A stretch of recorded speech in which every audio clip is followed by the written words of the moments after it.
तो आज हम समझेंगे डबल कैंडलस्टिक पैटर्न को उसका पार्ट 2, जिसमें हम और शेड डबल कैंडलस्टिक पैटर्न को समझेंगे। अगर किसी ने डबल कैंडलस्टिक पैटर्न को उसका पार्ट 1 नहीं देखा तो वो जाकर देख सकता है, उसका लिंक डिस्क्रिप्शन में है। आज की जो हमारी पहली कैंडलस्टिक है उसका नाम है ट्विजर बॉटम पैटर्न। ये जो कैंडलस्टिक है ये एक बुलिश रिवर्सल कैंडलस्टिक है, डाउन ट्रेंड में बनती है और अप ट्रेंड को लेकर आती है और ये किसी सपोर्ट पे बनती है। इसे हम ट्विजर बॉटम पैटर्न इसलिए बोलते हैं क्योंकि ये जो कैंडल्स होती हैं इनके लो जो होते हैं बिल्कुल बराबर होते हैं, बिल्कुल इक्वल लेवल पर होते हैं। यहाँ पर लिखा भी हुआ है सेम लो। इस कैंडल का लो और इस कैंडल का लो बिल्कुल सेम होना चाहिए, तभी ये ट्विजर बॉटम कैंडलस्टिक पैटर्न कहलाएगा। और इसकी और भी कंडीशन ये है कि पहली कैंडल जो है वो रेड होनी चाहिए और जो दूसरी कैंडल है वो ग्रीन होनी चाहिए। यहाँ पर लिखा हुआ है देखो, both candles should be of the same low. दोनों कैंडल्स के जो लो हैं इक्वल होने चाहिए, तभी ये एक ट्विजर बॉटम कैंडलस्टिक पैटर्न कहलाएगी। अब नीचे इसके पिक भी लगाई है मैंने, इसके विक भी हो सकते हैं और इसकी जो है बॉडी के लो भी हो सकते हैं। तो इसके हम चार्ट एग्जांपल देख लेते हैं। हम देख सकते हैं यहाँ पर प्राइस जो है यहाँ पर डाउन ट्रेंड की तरफ आया। डाउन ट्रेंड की तरफ आने के बाद यहाँ पर एक सपोर्ट था, यहाँ पर प्राइस ने सपोर्ट भी लिया और यहाँ पर पहली कैंडल बनाई रेड, वो भी कंडीशन ठीक है, और दूसरी कैंडल बनाई ग्रीन और इसकी दोनों के जो लो है बिल्कुल इक्वल हैं। तो ये हमारी बन गई ट्विजर बॉटम कैंडलस्टिक पैटर्न। ये कैंडल बनने के बाद प्राइस जो है यहाँ पर देखो कितना ऊपर गया है। आप यहाँ पर एक कैंडल की कंफर्मेशन के साथ यहाँ पे एंट्री रख सकते थे। इसका एसएल जो था सिर्फ लो भी थोड़ा नीचे लगाना है, यहाँ पर एसएल रखते हैं, यहाँ पर आप एंट्री रख और इसके रजिस्ट्रेशन से का आप अपना टारगेट रख सकते थे। तो हम चलते हैं नेक्स्ट कैंडलस्टिक पैटर्न की तरफ। हमारी नेक्स्ट जो कैंडलस्टिक है उसका नाम है ट्विजर टॉप कैंडलस्टिक पैटर्न। ये पिछली वाली कैंडल का बिल्कुल ऑपोजिट है। ये जो कैंडल है अप ट्रेंड में बनती है और डाउन ट्रेंड को लेकर आती है। ये एक बेरिश कैंडलस्टिक पैटर्न है, ये किसी अप ट्रेंड में बनती है, किसी रेजिस्टेंस पे बनती है। और ये पहली कैंडल जो है इसकी ग्रीन होनी चाहिए और दूसरी कैंडल जो है वो इसकी रेड होनी चाहिए। Both candles are of same high, दोनों कैंडल के जो हाई हैं वो इक्वल होनी चाहिए। इसकी जो साइकोलॉजी है मेरे हिसाब से आपको समझाई गई होगी। अगर आपने सिंगल कैंडलस्टिक पैटर्न को देखा है तो, नहीं देखा उसका भी लिंक डिस्क्रिप्शन में है, आप जाकर देख सकते हैं। प्राइस अप ट्रेंड में आ रहा था, यहाँ पर प्राइस ओपन हुआ, यहाँ बायर प्राइस ऊपर की तरफ क्लोज करवा दिया, फिर सेम लेवल पर मतलब सेम हाई पे सेलर्स आ गए, सेलर प्राइस को नीचे तरफ क्लोज करवा दिया। उसका जो हाई इक्वल हो गया, मतलब प्राइस ने थोड़ा इसको ऊपर क्लोज नहीं होने दिया। इसका मतलब सेलर जो है यहाँ पर एग्रेसिव है और प्राइस जो है यहाँ पर नीचे की तरफ जा सकता है। नीचे फोटो देख सकते हो, इसकी बिल्कुल सेम हाई है। यहाँ पर वीक भी हो सकते थे, बॉडी भी हो सकते हैं, कुछ भी हो सकता है, बस उनका हाई जो है वो सेम होना चाहिए। तो इसकी चार्ट पर एग्जांपल देख लेते हैं। आप देख सकते हो यहाँ पर प्राइस यहाँ पर अप ट्रेंड की तरफ आता है और इस सेक्शन से पहुंचने के बाद प्राइस यहाँ पर एक ग्रीन कैंडल बनाता है और उसी लेवल पे जो है यहाँ पर सेलर्स एक्टिव हो जाते हैं और प्राइस को एक डाउन ट्रेंड की तरफ क्लोज करवा देते हैं और इसके ऊपर क्लोज नहीं होने देते। इसका मतलब ये है कि यहाँ पर सेलर जो है एग्रेसिव है और प्राइस यहाँ पर डाउन ट्रेंड की तरफ जा सकता है और आप यहाँ पर एक कैंडल की कंफर्मेशन के साथ यहाँ पर एंट्री ले सकते थे और एसएल जो था की तरफ रख सकते थे और टारगेट जो था आप पिछले सपोर्ट तक का रख सकते थे। यहाँ पर बहुत वन वे प्रॉफिट हुआ है, आप देख सकते हो। यहाँ पर पहले क्या होगा, आप कैंडलस्टिक को एक ही बार में नहीं पहचान पाओगे। जब आप चार्ट को बार बार देखोगे समझोगे तो आपकी जो आंखें हैं खुद ही कैंडलस्टिक पैटर्न को ढूंढ लेंगी। आपको ज़्यादा मेहनत करने की जरूरत नहीं पड़ेगी, बस आपको थोड़ी मेहनत शुरुआत में करनी पड़ेगी। चलते हैं थर्ड कैंडलस्टिक पैटर्न की तरफ। हमारी जो थर्ड कैंडलस्टिक है उसका नाम है पेयर्सिंग लाइन कैंडलस्टिक पैटर्न। ये जो कैंडल है ये एक बुलिश पैटर्न है, डाउन ट्रेंड में बनती है, किसी सपोर्ट पे बनती है और अप ट्रेंड को लेकर आती है। इसकी जो पहली कैंडल है वो रेड होती है और दूसरी कैंडल जो है वो ग्रीन होती है। इसकी कंडीशन देख सकते हो आप। इसकी पहली कंडीशन ये है कि सेकंड कैंडल की जो ओपनिंग है पहली कैंडल की जो क्लोजिंग है उससे थोड़ा नीचे होनी चाहिए, यानी कि गैप डाउन होनी चाहिए। और जो सेकंड कैंडल की क्लोजिंग है पहली कैंडल की मिड के ऊपर की तरफ क्लोज होनी चाहिए। मैं एक बार दोबारा बोल देता हूँ। इससे पहली कंडीशन ये है कि पहली कैंडल रेड और दूसरी कैंडल ग्रीन होनी चाहिए और जो दूसरी कैंडल की जो ओपनिंग है वो पहली कैंडल की क्लोजिंग के नीचे होनी चाहिए, यानी कि गैप डाउन होनी चाहिए। और जो सेकंड कैंडल की जो क्लोजिंग है पहली कैंडल की जो मिड है सेंटर है उससे थोड़ा ऊपर क्लोज होनी चाहिए, तभी ये पेंसिल लाइन कैंडलस्टिक पैटर्न कहलाएगा। इसकी साइकोलॉजी भी आप देख सकते हो। अब इसकी साइकोलॉजी देख सकते हो। पहले तो प्राइस डाउन ट्रेंड की तरफ आता है, यहाँ पर सेलर्स प्राइस को डाउन ट्रेंड की तरफ लेकर आते हैं, सेलर्स प्राइस को गैप डाउन ओपन करवा देते हैं और बायर्स यहाँ पर इस लेवल पे एग्रेसिव होते हैं।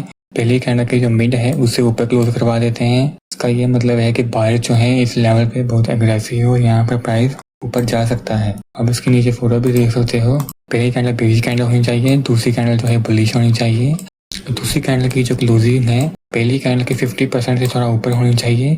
और जो सेकंड कंडीशन है गैप डाउन होनी चाहिए सबसे पहले तो। अगर गैप डाउन हो जाता है तो दूसरी कंडीशन हमें यह देखनी है कि इसकी जो क्लोजिंग है पहली कैंडल के 50% से ऊपर होनी चाहिए, तभी ये एक पेड़ सी लाइन कैंडल की पैटर्न कहलाएगी। इसकी हम चार्ट पे एग्जांपल देख लेते हैं। पहले प्राइस डाउनटाउन की तरफ आ रहा था, फिर यहाँ पर एक सपोर्ट था जहाँ पर प्राइस ने सपोर्ट भी लिया है। जब प्राइस डाउनटाउन की तरफ आ रहा था पहले यहाँ पर एक रेड कैंडल बनी, फिर बाद में जो इसकी दूसरी कैंडल थी सेलर्स ने यहाँ पर गैप डाउन ओपन करवा दिया। पर इस लेवल पे जो थे बायर्स थे और यहाँ पर एग्रेसिव थे। पहले सेलर प्राइस को नीचे की तरफ लेकर गए, फिर बायर्स यहाँ पर एग्रेसिव हो गए। उन्होंने गैप डाउन ओपन होने के बाद भी प्राइस को पहली कैंडल के जो 50% लेवल है उससे ऊपर क्लोज करवा दिया। इसका मतलब ये है कि यहाँ पर बायर जो है एग्रेसिव हैं, भाई यहाँ से ऊपर की तरफ जा सकता है। फिर आप यहाँ पर अपनी एंट्री ले सकते थे और यहाँ पर आप अपना एसएल रख सकते थे और इसके पहले रेजिस्टेंस तक का टारगेट आप प्लान कर सकते थे और आप टारगेट पहले रेजिस्टेंस तक का प्लान कर सकते थे। अब चलते हैं फोर्थ कैंडलस्टिक पैटर्न की तरफ। इसकी जो फोर्थ कैंडलस्टिक है उसका नाम है डार्क क्लाउड कवर। ये बिल्कुल पिछली वाले कैंडल का ऑपोजिट ही समझ सकते हो आप। इसमें ये एक बेरिश कैंडल पैटर्न है, ये अप टर्न में बनती है और डाउन टर्न को लेकर आती है। इसमें जो पहली कैंडल है वो ग्रीन होनी चाहिए और दूसरी कैंडल जो है वो रेड होनी चाहिए। इसकी पहली कंडीशन तो ये हो गई और इसकी दूसरी कंडीशन ये है कि पहले प्राइस अप टर्न में होना चाहिए, यहाँ पर ग्रीन कैंडल बनेगी। अगर उसके बाद अगर रेड कैंडल बनती है और वो भी गैप अप होनी चाहिए। पहले देखो अप टर्न में ग्रीन कैंडल बनी, फिर यहाँ प्राइस गैप अप होया, ये एक कंडीशन हो गई। अगर गैप अप हुआ है तो प्राइस जो है यहाँ पर डाउन टर्न की तरफ पहली कैंडल के मिड के अगर नीचे क्लोज होती है तो ये एक डार्क क्लाउड कवर पैटर्न बन जाता है और इस पैटर्न के बनने के बाद प्राइस जो है डाउन टर्न की तरफ चला जाता है। अब इसकी आप साइकोलॉजी भी समझ सकते हो, वैसे तो आपको समझ आ ही गया होगा, फिर भी मैं बोल देता हूँ। पहले प्राइस अप टर्न में था, यहाँ बायर्स एग्रेसिव चल रहे थे, फिर यहाँ पर एकदम से बायर्स ने यहाँ पर गैप ओपन करवा दिया। फिर इस लेवल पे जो थे सेलर्स जो थे यहाँ पर एक्टिव थे, उन्होंने प्राइस को गैप अप होने के बाद अभी डाउन ट्रेंड की तरफ इसके 50% लो के 50% लेवल के नीचे क्लोज करवा दिया। इसका मतलब सेलर जो है यहाँ पर एक्टिव हो रहे हैं, प्राइस यहाँ पर डाउन ट्रेंड की तरफ जा सकता है। अब नीचे इसकी फोटो भी देख सकते हो, 50% लेवल के नीचे क्लोज हुई candle, open above the first candle, gap open हुआ यहाँ से 50% लेवल के नीचे क्लोज होनी चाहिए, तो भी ये एक डार्क क्लाउड कवर पैटर्न कहलाएगा। अब इसके हम 4 एग्जाम्पल देख लेते हैं। आप देख सकते हैं यहाँ पर पहले प्राइस रजिस्टर में चल रहा था, ऊपर नीचे कर रहा था। यहाँ पर जब प्राइस रजिस्टर पे चल रहा हो सबसे पहले आपको बेस कैंडल पैटर्न को ढूंढना है, तभी आपको यहाँ पर ट्रेड लेना है, नहीं तो नहीं लेना है। देख सकते हैं प्राइस यहाँ पर थोड़ा नीचे आता है, फिर थोड़ा अप टर्न की तरफ जाता है। अप टर्न में जाने के बाद ये बहुत बड़ी कैंडल बनती है। प्राइस यहाँ पर देख सकते हैं थोड़ा सा गैप अप ओपन करवा देते हैं बायर्स। थोड़ा गैप अप होने के बाद भी प्राइस जो है यहाँ पर सेलर्स एग्रेसिव हो जाते हैं और प्राइस को 50% लेवल के नीचे यहाँ पर क्लोज करवा देते हैं। इसका मतलब ये डार्क क्लाउड कवर पैटर्न है और इस पैटर्न के बनने के बाद प्राइस जो है यहाँ पर डाउन टर्न की तरफ चला जाता है और आप इसके प्रीवियस सपोर्ट तक का टारगेट प्लान कर सकते थे। और एसएल जो है कभी भी यहाँ पर नहीं रखना है, थोड़ा ऊपर रखना है। मैं बार बार बोलता हूँ ये चीज़, क्योंकि बहुत बार होता है कि प्राइस जो है ऐसे चलता होता है, ऐसे टच करता है यहाँ पर, फिर प्राइस नीचे चला जाता है। इससे हमेशा ऐसा हमारा हिट हो जाता है, इसलिए एसएल जो है थोड़ा ऊपर की तरफ लगा के रखना चाहिए। अब हम चलते हैं 5th कैंडलस्टिक पैटर्न की तरफ। हमारी जो नेक्स्ट कैंडलस्टिक है उसका नाम है बुलिश किकर कैंडलस्टिक पैटर्न। ये पैटर्न जो है ये डाउन टर्न में बनता है और अप टर्न को लेकर आता है।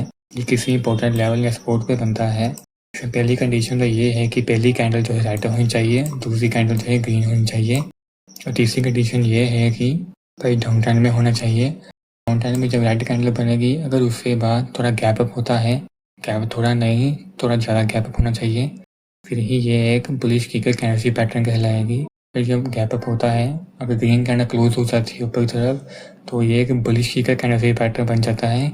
ऐसा पैटर्न बनने के बाद प्राइस जो है यहाँ पर ऊपर की चला जाता है। अब नीचे पिकअप भी देख सकते हो, इसमें जो गैप अप है ज़्यादा होना चाहिए। अगर इसमें गैप कम होगा तो ये बुलिश किकर कैंडलस्टिक पैटर्न नहीं कहलाएगा। इसकी मैंने एग्जाम्पल तो नहीं ढूंढी क्योंकि इसका बहुत ही ज़्यादा कम यूज़ होता है, मैंने सोचा कि सिर्फ आपको समझा ही देता हूँ। हमारी जो नेक्स्ट कैंडलस्टिक है उसका नाम है बेरिश किकर कैंडलस्टिक पैटर्न। ये जो है अप टर्न में बनती है और डाउन टर्न में लेकर आती है। ये किसी इंपॉर्टेंट लेवल या रेजिस्टेंस से बनती है। इसमें जो है पहली कंडीशन तो होगी ये ग्रीन होनी चाहिए पहली कैंडल, और दूसरी कंडीशन ये होगी कि दूसरी कैंडल जो है रेड होनी चाहिए, और तीसरी कंडीशन ये होगी कि प्राइस अप टर्न होने के बाद अगर ग्रीन कैंडल बनती है और ग्रीन कैंडल बनने के बाद गैप डाउन होता है, थोड़ा ज़्यादा गैप डाउन होना चाहिए, गैप डन होने के बाद अगर रेड कैंडल क्लोज हो जाती है तो ये एक बेरिश किकर कैंडलस्टिक पैटर्न कहलाता है। ये बनने के बाद प्राइस जो है यहाँ से डाउन टाइम की तरफ चला जाता है। नीचे फोटो भी देख सकते हो इसकी। ये तो चलो ओपन क्लोज आपको पता ही है। यहाँ पर गैप डन होना चाहिए, गैप डन थोड़ा नहीं कि यहाँ पर ओपन हो जाए, गैप डन ज़्यादा होना चाहिए, कम से कम थोड़ा गैप होना ही चाहिए, गैप साफ साफ दिखे, अभी ये एक बेरिश किकर कैंडलस्टिक पैटर्न कहलाएगा। इसी के साथ आपका जो डबल कैंडलस्टिक पैटर्न कोर्स है यहीं पर खत्म होता है। आशा करता हूँ कि आपको सब कुछ समझ में आ गया होगा। अगर वीडियो अच्छी लगी हो तो लाइक एंड सब्सक्राइब करें। अब हम नेक्स्ट मिलेंगे ट्रिपल कैंडलस्टिक पैटर्न कोर्स में। इसमें आपको ट्रिपल कैंडलस्टिक पैटर्न के बारे में बताऊंगा जिसमें 3 कैंडलस्टिक पैटर्न होगी। Thank you.